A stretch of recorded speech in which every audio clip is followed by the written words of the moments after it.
This talk is about what CISOs are doing in the complicated field of working with developers and DevSecOps, or trying to build Sec into that DevOps.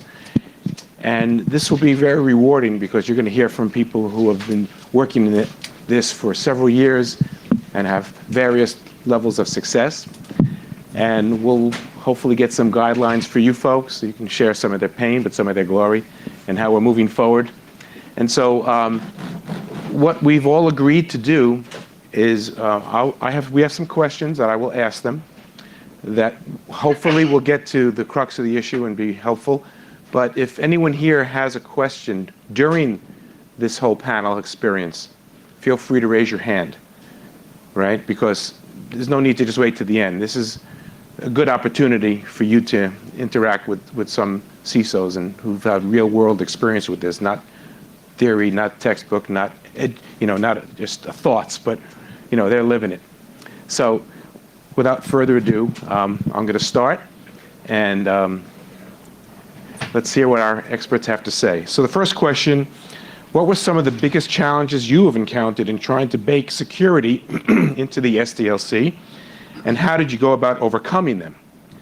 What are some of the free tips that you can share? So Shama, why don't you tackle that one first? Yeah, I think you can hear me okay back there? Okay, cool. When I think about SDLC, and I think when you look at conferences like AppSec, Cali, you tend to attend talks that talk about continuous integration and developer adoption, and all of our focus has, in my opinion, really been focused internally to our organizations, right? We're looking a lot at how we're integrating with our developers and how we're looking at getting the business involved and so forth. Lately, I've been taking a really big look, because I'm in the financial space, at what my peers are doing and what warnings they are issuing, and even what the government is issuing as far as things we should be looking out for too. I think last quarter, Q4, there was a warning, I think from the DHS, about supplier security. And it got me thinking, well, what are these threats, and how am I looking at this, right? Like, how do I take this vague warning from the DHS on supplier security and integrate that into my SDLC? What does that actually look like? And I think we saw a manifestation of that warning with MageCart, right?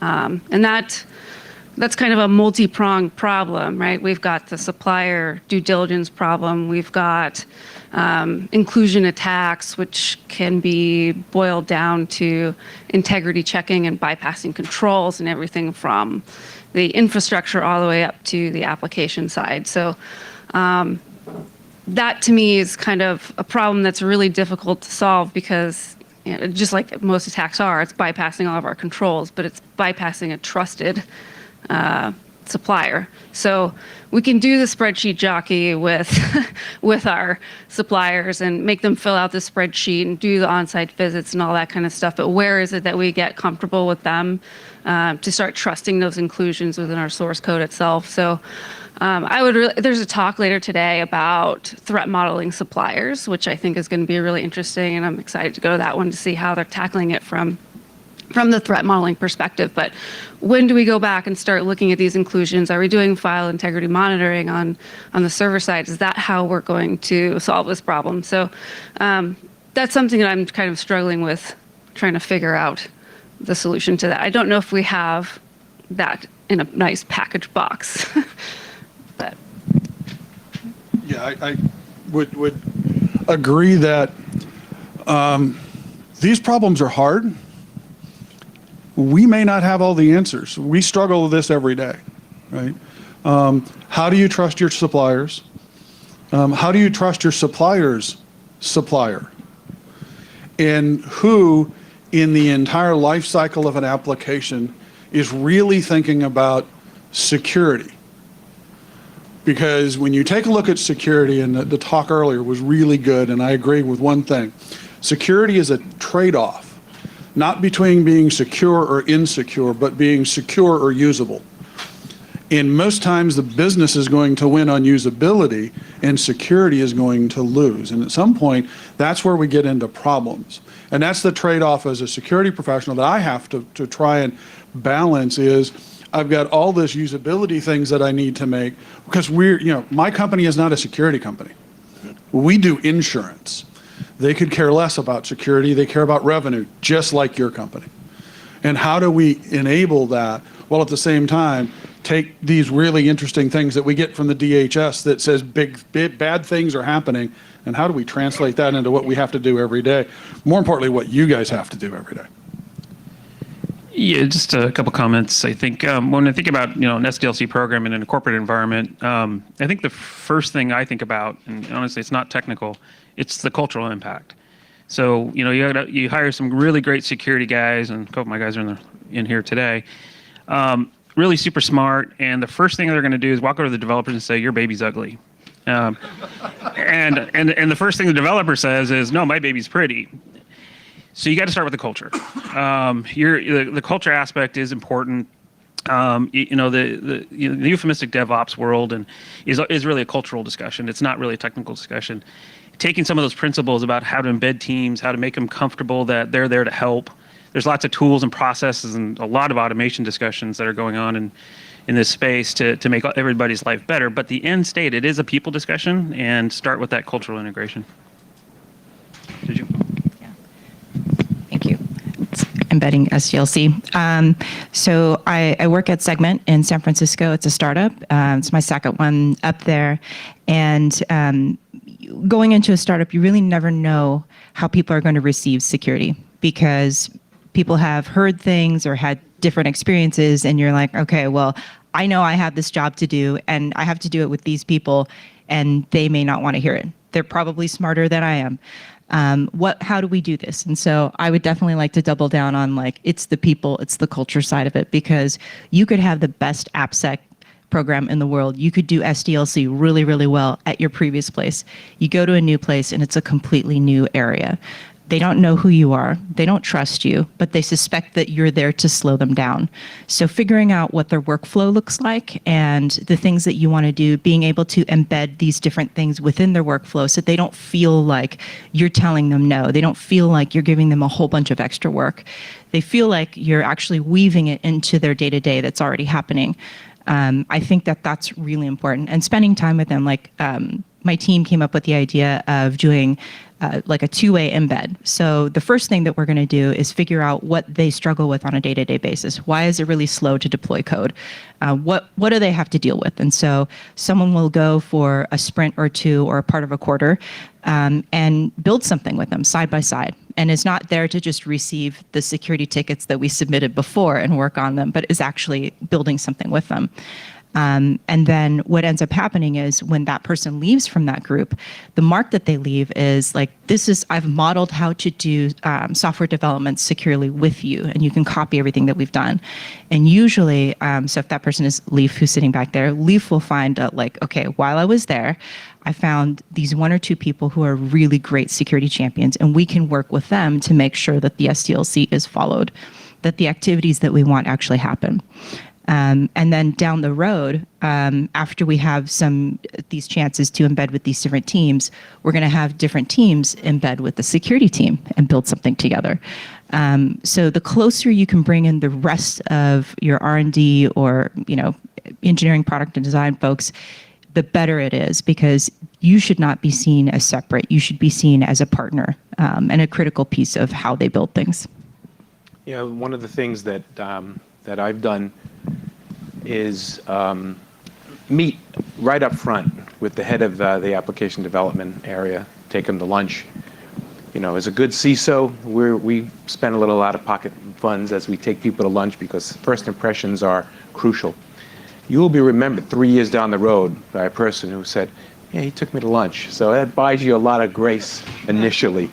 But it's important because you have to establish a dialogue and an exchange with this person who you're going to be working quite closely with, because our role is to ensure security in a field where a lot of people in the security field aren't coders, right? And so there's a little gap there. So we are dependent upon things that you just brought up, working with these other teams.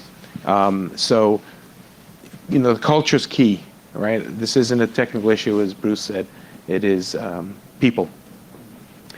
So now we have a full group. I want to give each person a chance to tell you a little bit about themselves.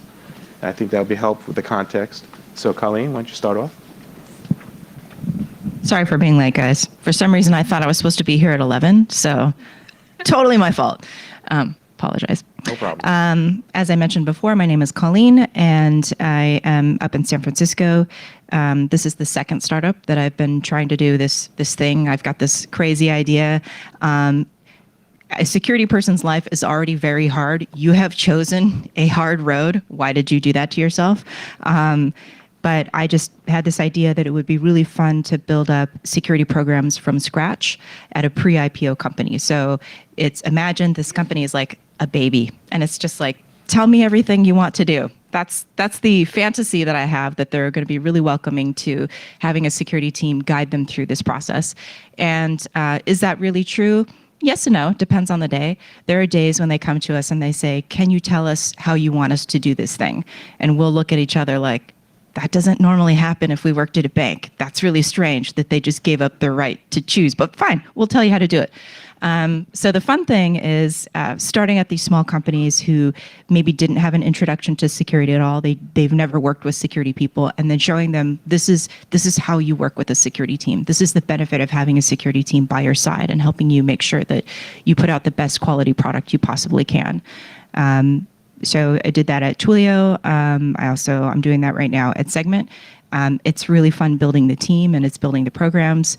The hard side of it is that you're working with people who have probably never worked with security people before. So the things that you think that they should know, like, do you scan your code for flaws? And when someone does that, you'll probably get a ticket, which means you need to fix that. Like, those are novel concepts to people who've never worked with security teams before. So on the one hand, they're really lovely. Like, they'll look to you for all kinds of guidance and instruction because they're not burned out. On the other hand, sometimes they have no idea what the basics are about. So it's been fun. My name's Shama, and I'm the CISO for Avant. We are a financial company, but not a bank. So that lends some interesting problems and solutions. I come from a pen testing background. I started out as a pen tester, specifically for applications, and then I moved to the corporate side because I wanted to make significant change and see it all the way through to the end, make sure that the recommendations that I was making were actually getting implemented. So, excuse me, so I switched over to being an application security manager and building out AppSec programs as well too. And that kind of morphed into me taking on more responsibilities and more programs outside of AppSec, which ends up being in a CISO role. I kind of really enjoy the infrastructure side now, which is something I wasn't really entirely sure I would like. But I find it to be, this day and age, I think we're doing a lot more on infrastructure than we have maybe in the past. So Martin Mazer, I'm the CISO for Entertainment Partners. We are a payroll and technology company for the entertainment industry. I've held the CISO title for over 20 years, Fortune 100, aerospace and defense, and some other engineering functions. What I enjoy about being a CISO, well, I got the weird world of, I also run IT. I'm one of the rare CISOs that run IT as well. So it's a very positive aspect because security is embedded up front. I don't, it was a joke. I kind of battle with myself. I yell at myself because, the value there, and I think it's an interesting point, is, the integrated security models are up front. We can't get away from security because it's not outside IT. IT and security need to be embedded. What I really enjoy about security is understanding customer concerns, and I hear them a lot, and trying to figure out how to make their world better. I know it sounds kind of a political answer, but it really is part of what I enjoy to do is hearing what customers like to see in our products and how we operate. Being a service provider, we get a lot of input, and trying to take those and turn them into viable products and viable activities for our customers. So that's what I enjoy doing. Cool. My name is Bruce Phillips. I'm a Chief Information Security Officer for the Williston Financial Group of companies. I haven't been a CISO quite as long as Martin, so yay. I don't own IT, so I don't get to yell at myself every day, which I'm grateful for. I started out as a developer when I got into IT a long time ago. I actually got hooked into OWASP by a guy by the name of Mark Curfey a few years ago, and other people that have really struggled with and helped frame AppSec from about 10, 15, 20 years ago, which keeps AppSec at the front of my mind. I do not envy you guys for your job because you guys are in a tough position, right? The business want things done today. You want to build good product. And somebody like me is going, oh yeah, make it secure. And we don't really tell you what that means. But you guys are the help that we need because you're all here trying to understand AppSec. So I applaud all you guys for being here. I'm passionate about security. I'm passionate about protecting consumers. Most of my day is not really dealing with application security. Most of my day, every day, is dealing with consumers who lose money through wire fraud and real estate transactions.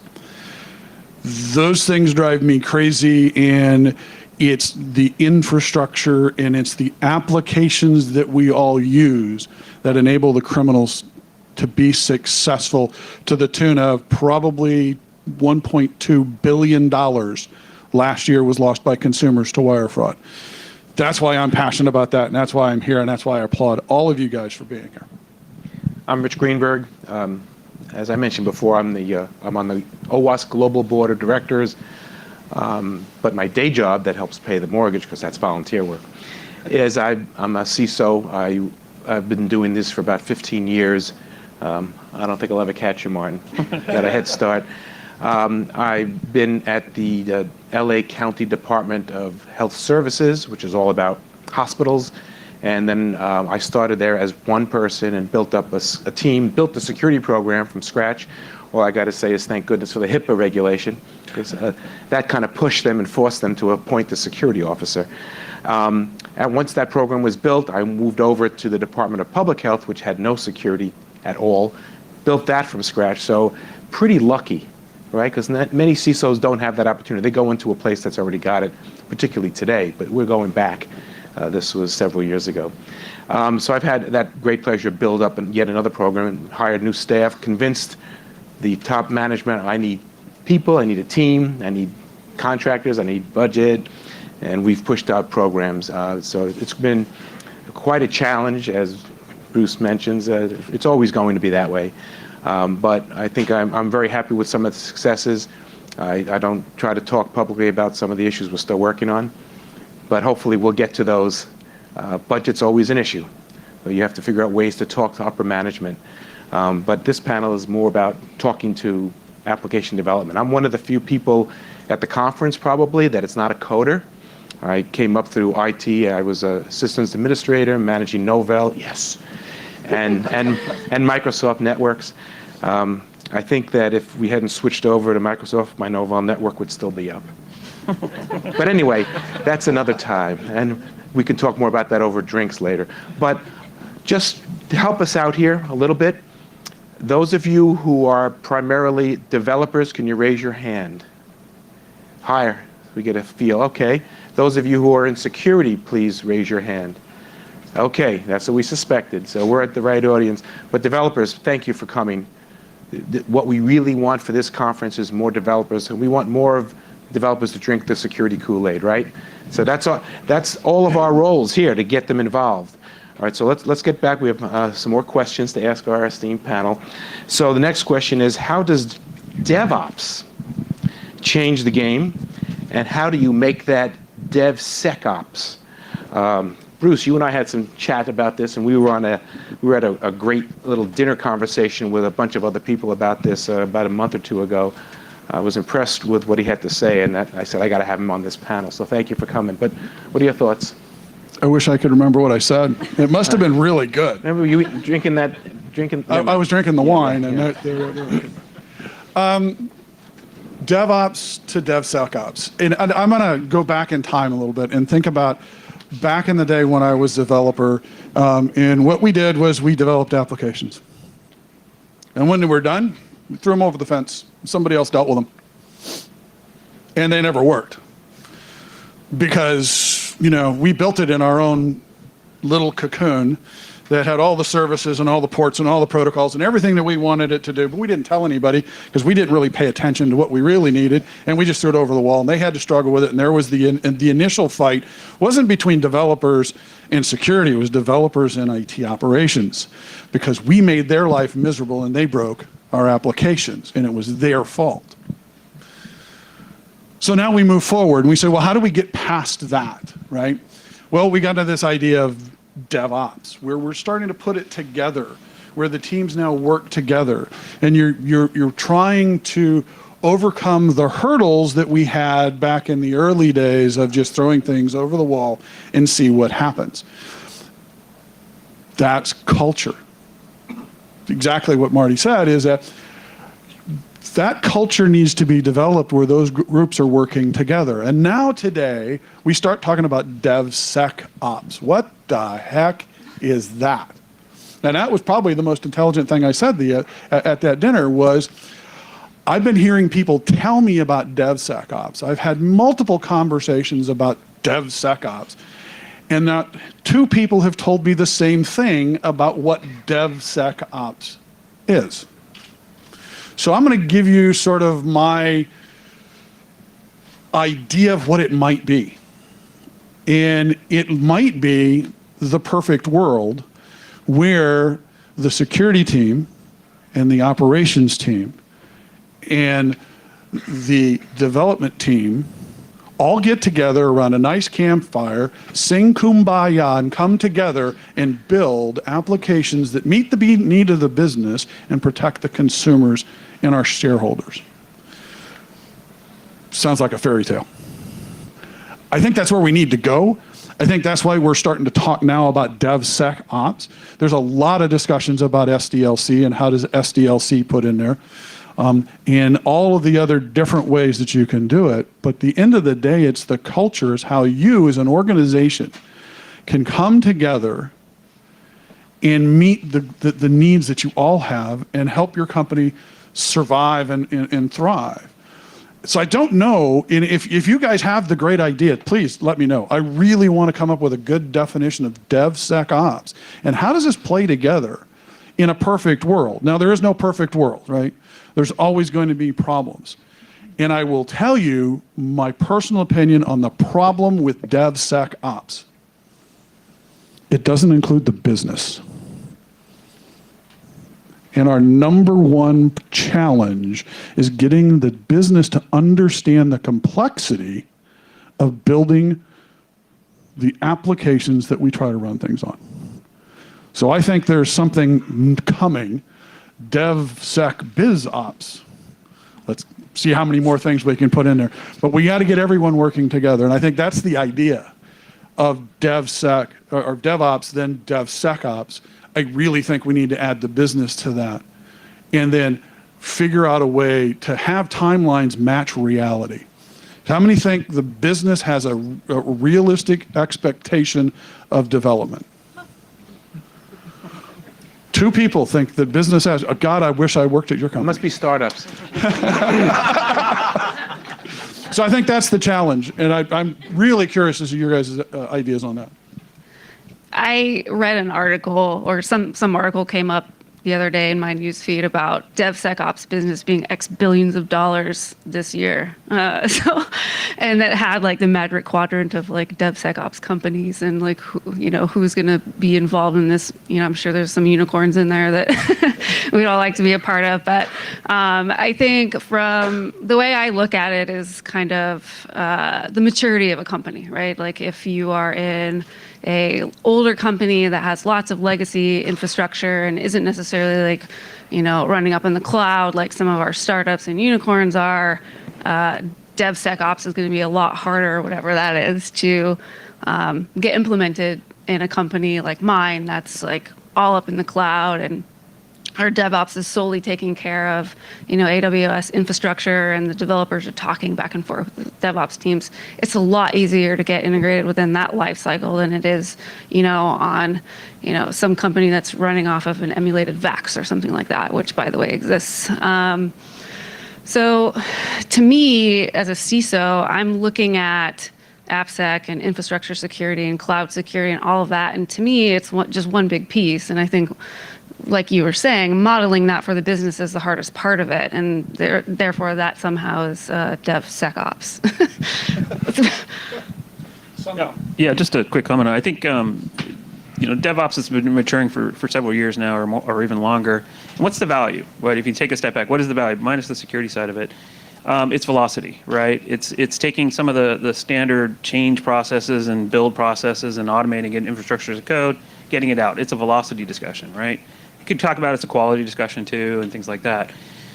Adding a security function into DevOps capacity is going to be an absolutely uphill battle every time. Why? Because they don't think they need security in that.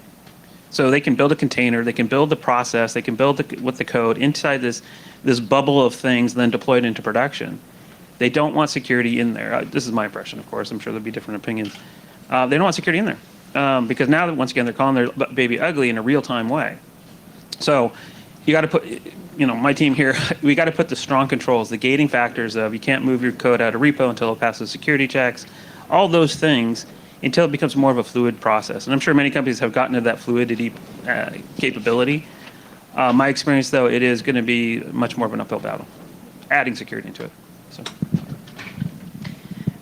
First of all, I'd like to say I don't really like the term DevSecOps. I don't like anything where you mash them. Triggered.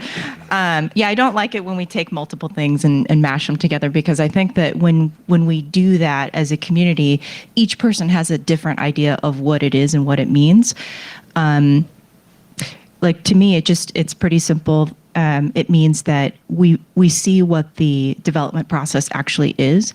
We see where things are falling flat, where are all the flaws coming up, where do certain teams need more education, where do certain teams need to slow down, where would we need to put security automation in there. So it's about deconstructing the whole process and then figuring out how we could rebuild it with pieces of security along the way. I think that those of us who are here from Segment, working at, that's part of the reason why at midpoint of my career, I was like, forget all these old legacy companies. They don't want to listen to security people. I hate that. That is the reason why this is my second startup in a row, is because the developers that we work with are more than happy to receive this advice, this counsel, to go through these extra steps, because their nightmare scenario is developing and deploying something that causes or leads to a huge breach, that leads to headlines that are really negative. And your reputation in the Valley and SF is really, really important. You don't want to be a developer that's associated with something that is a dumpster fire. So the way that the teams look at us is we are preventing them from falling into that dumpster fire. At times there can be some contention, but usually when we take a second and we sit with them and tell them why we're doing this, what's the value of doing this, they get it. They realize that we're there to help them. It still does slow things down, and it's not a perfect world, but it's a happier place for us. How many of you in the audience are in companies that are embracing DevOps right now? Wow, almost everyone. Okay.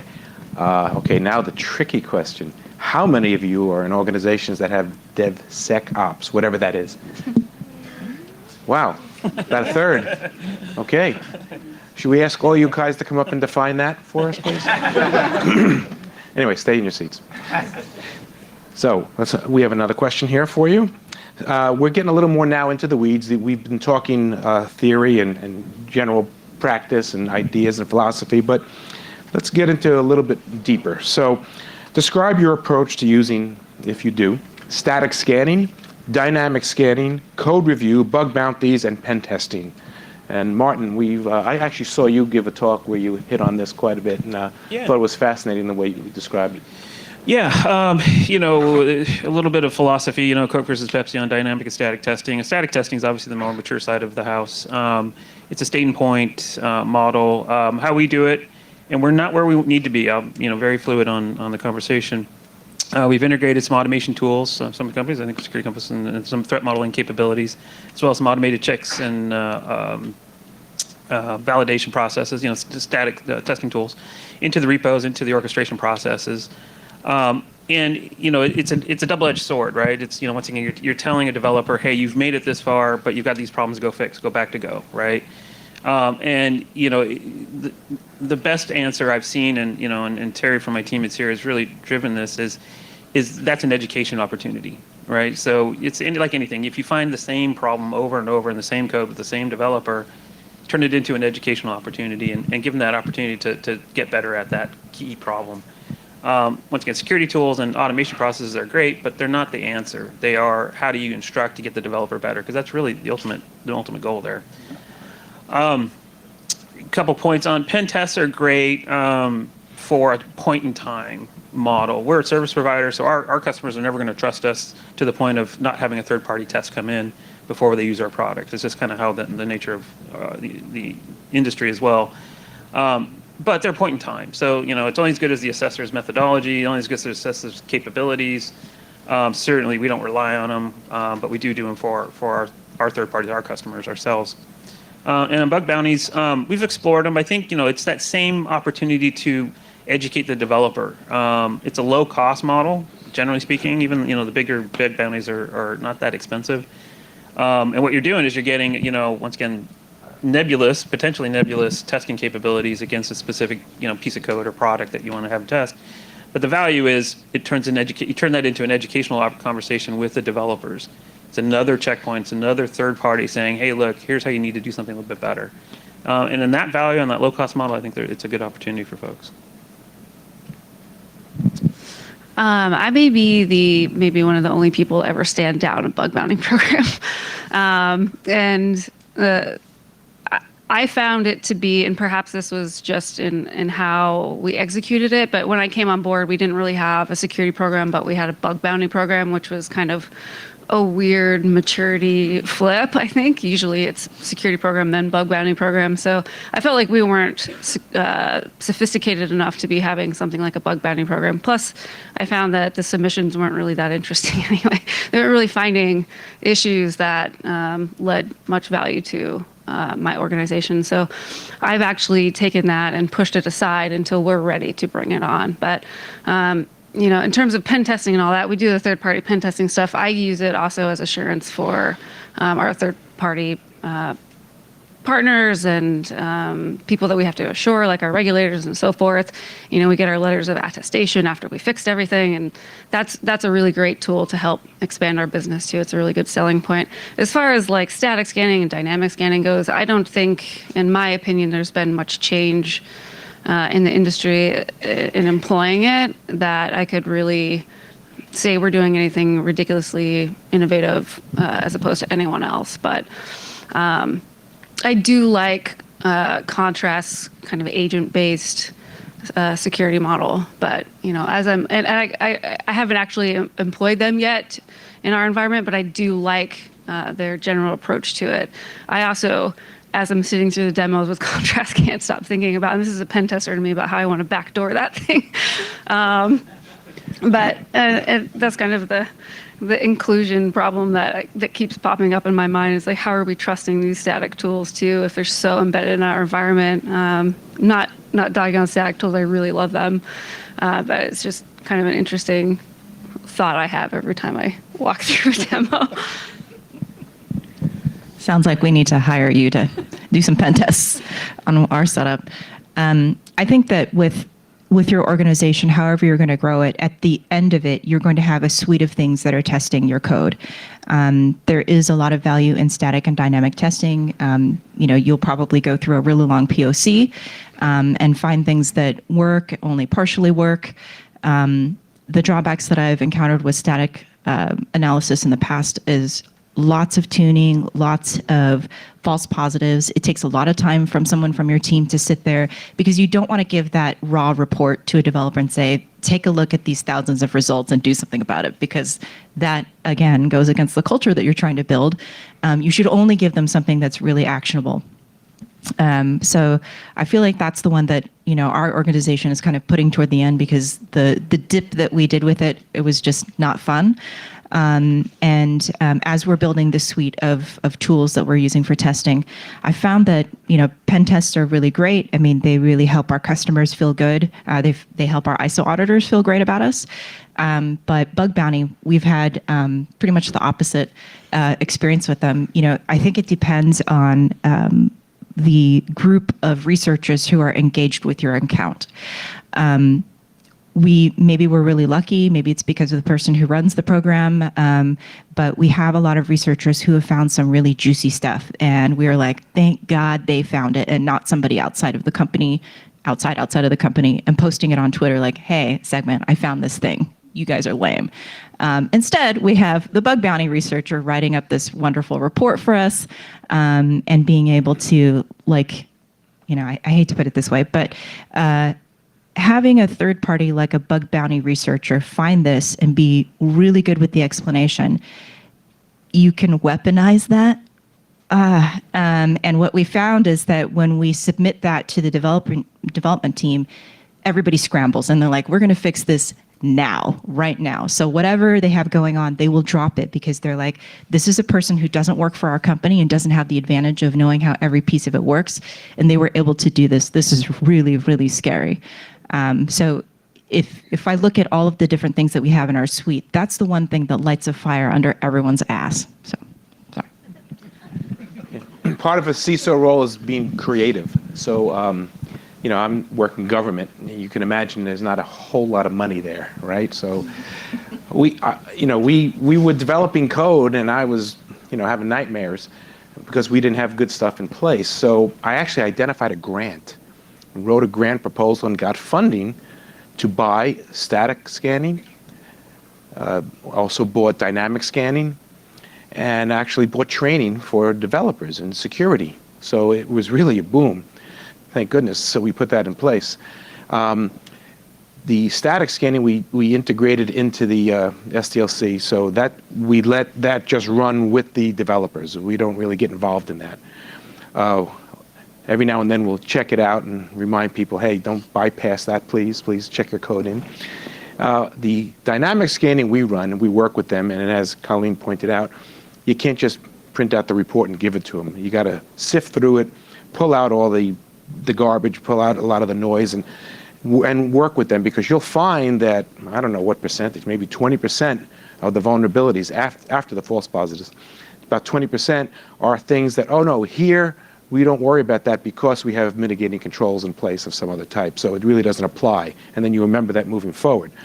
But you have to have someone on your security team who knows programming, who can sit and talk the language with the developers and go through all that stuff. So what we found was, first we deployed the dynamic scanner, because that's a lot easier than building the static into the infrastructure.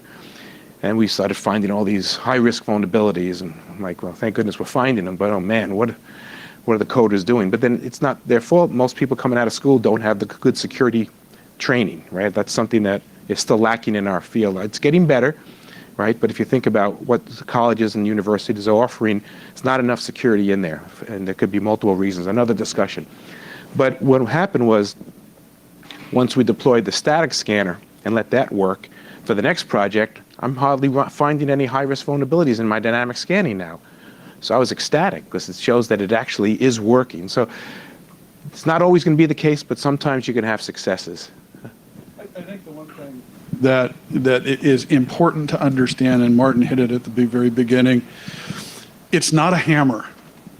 It's not, if you run in and say, I'm going to use static scan and I'm going to use dynamic scan, I'm going to beat my developers up till they get things right, that's not the right way of doing it. The idea is find teachable moments.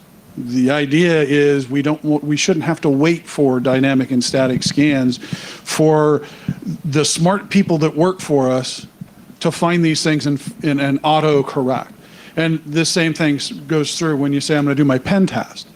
You don't just run a pen test and hand the results over and say, fix all these things, because there may be reasons that those are false positives, right? it all has to be teachable moments. It has to be working together as a team, using the tools that make sense. If a bug bounty makes sense, absolutely use it, because that's another tool. But if it doesn't make sense, then don't waste time and effort, because you can negatively bias your development community because people are finding stupid things that you really don't care about. So it's taking this suite of tools and finding a way to make them work in your environment. I want to get to the question which probably is most important for everyone here. We talked about this as a team and said, yeah, let's end with this. What's the most important bit of advice you can share with security leaders and developers to help you guys engage together, development team, security team? And Colleen, I think that you would express interest in grabbing this question to help us wrap up. I did, thank you. So part of my team is here, so if you look around, I see David, Leaf, and Eric. They're actually trying to hide, or one of them is. Doing AppSec at a startup is, you don't know what you're going to get when you show up there. So you have Leaf and Eric. You got Vikings. Yes.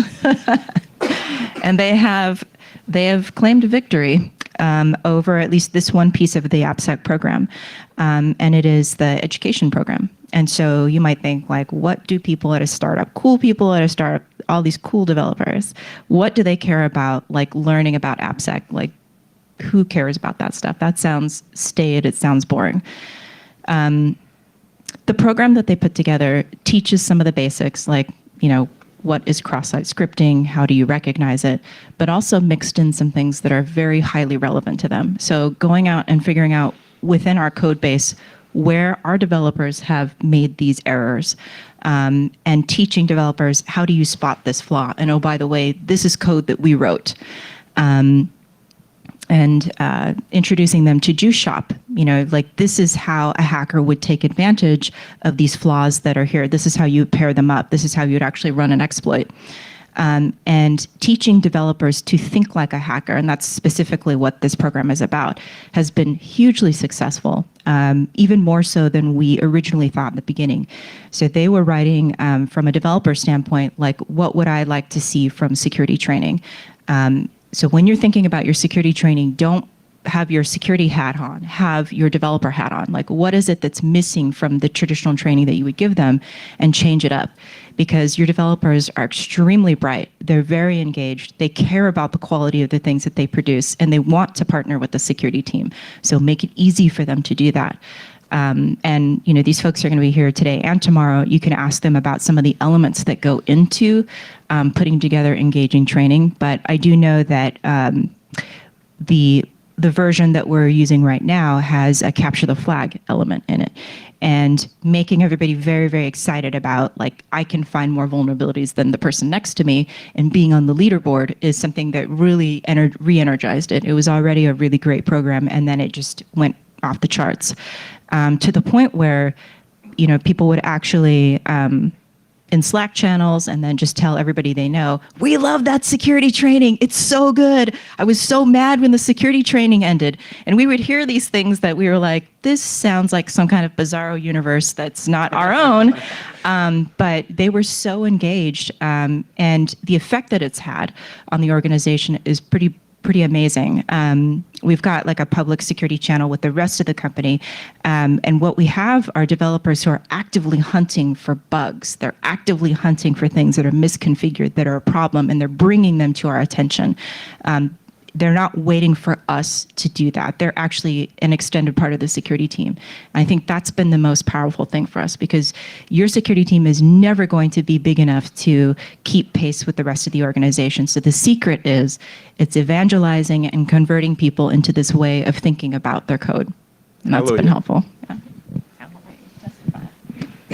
I think one thing we all struggle with in this industry is staffing, right? Like, do we have enough people, and where do we get them from, and is there enough hands on keyboards and butts in seats? And it's something that I'm really passionate about as a leader in my organization, just getting the right people on my team. So I would really recommend that we really start looking internally at our folks who may not be on our security team. I know we have the security champion concept, which is great too, but just plucking people out of various parts of the organization that, aren't necessarily in technology even. There's a girl on my team who is awesome, and she used to be a call center person. She was, calling up customers and talking to them, and she just happened to have a background in math and turned out to have like incredible aptitude, and now she's in security. There was a former coworker of mine who used to be a teacher, and she had great communication skills, and she ended up being just rising the ranks incredibly fast in security too. So my piece of advice there is to kind of, as we're working with tech recruiters and working with security recruiters and our own internal teams, is to also just look under our noses at the people in our organization who have the institutional knowledge, who have the connections with the other teams in the business side and so forth, that can really help us out and learn that security piece, which is incredibly difficult. But if they have the willpower to do so, then their opportunity to be great in security and to build up this community as a whole is really kind of great. My number one hire in the last 2 years was our former receptionist. Political science major, loves security, and the guy is a rock star. You never know until you ask. And you'll find people that are really good at doing this from really strange places. So I'm looking at everybody. If you got a receptionist you think's pretty smart, I might hire him. Just the idea, SDLC programs in trying to bridge the security and development integration approach. My experience, there is no magic answer. In some cases, it's going to be some carrots, and it's going to be there's going to be some developers who are absolutely excited about security and want to learn and know everything about it. And then sometimes it's a stick, and it's part of being the CISO is you got to sometimes do the stick and the carrot both. Every culture is unique. Every company is unique. The security champion ideas and those kind of things are really embedding, some product managers into the life cycle and having them. I'd love to see. I don't have this today. I'd love to see a product security manager, and focus solely on the product side of things, which we've got people doing that now, but not at a dedicated role. But you got to balance, right? In a management role, you got to balance the carrot and the stick model. Put in the automation. I think that is absolutely valuable and has provided at least the recognition that there are problems that there need to be solved. False positives and static scanning is always a problem. But risk rank those. Find out what's important to you and your organization. And if you need to use the stick, use the stick. It sounds terrible. Everybody wants to say everybody's kumbaya and all that, but it's not, right? Just manage that appropriately in both ways. Thank you. Wonderful stuff. Let's give them a round of applause, please.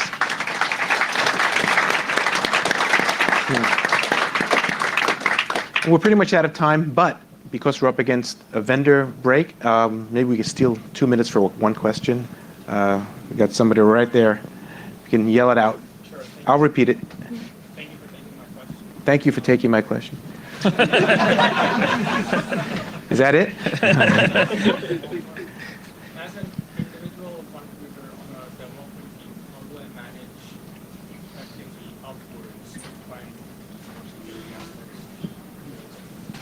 So he's a member of the team who wants to know how we can effectively manage upwards. Okay. He's a member of the development. Of the development team. Thank you. I'll give it a shot. Visibility. Sometimes maybe get lost in the shuffle in those. So getting visibility of what you're thinking about. I know most people in the technology world, and I think this is honestly true, are not just doing their day job. They are going home. They're reading. They're thinking. They're doing POCs. And get visibility of that. As a leader, I like to see that on my teams, to see how you guys are thinking about innovation. It may not apply, it may apply, who knows? But how are you getting your education, your skill set up? Maybe you're doing some cool things in the cloud and you want to show cool things about how that could apply to your company. Get that visibility up, and I'm sure everybody in the the leadership will recognize that. I think I only got part of the question. You wanted to know, so you're a member of a development team and you want to get visibility to the executives, but what is it that you want to share with them, or what do you want to change in the org? So what I want to do is to manage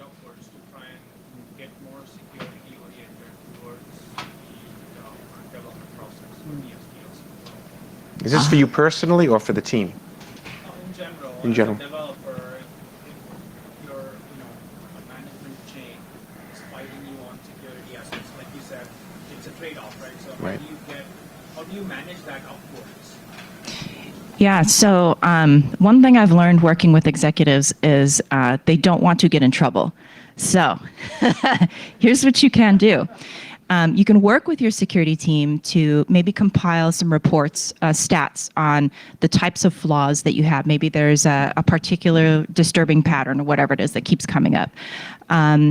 And maybe even like throw some metrics in front of them and then maybe even do a demo of how easy it is to pair up a few of these different flaws and run a really scary exploit.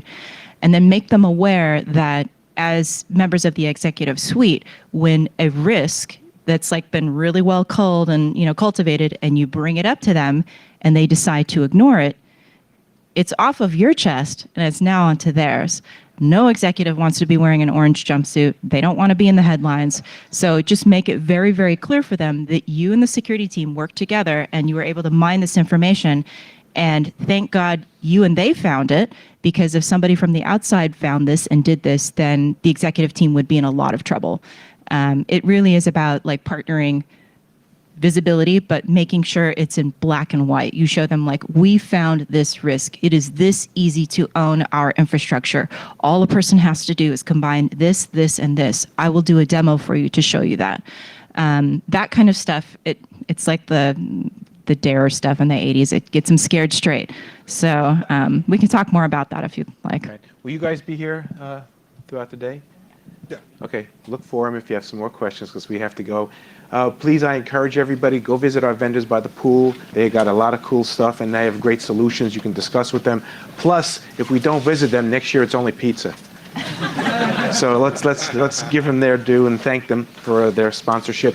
The CTF and the IoT Village are throughout the day, and tomorrow too. Half-hour break, then back to sessions. Enjoy, and thank you again, panel.